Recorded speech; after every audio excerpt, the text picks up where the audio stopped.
Matko, zobaczcie, jakie tutaj są lampy w tej restauracji. Jesteśmy w jakiejś restauracji, która sprzedaje burgery i milkshake'i. I zobaczcie, tu są jakieś małpki, co trzymają żarówki.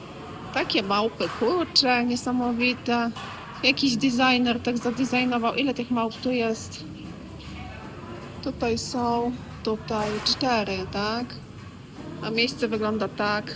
Mają jakąś ścianę i też mają jakieś Godzilla. Blindside Burger. Nie wiem, tak wygląda. Ogólnie jesteśmy już jakby po sezonie i co? I tutaj nam polecili w kawiarni, że tutaj jest ich najlepsze miejsce na burgery. No to żeśmy zamówili. Tam mają na ścianie namalowane burgery.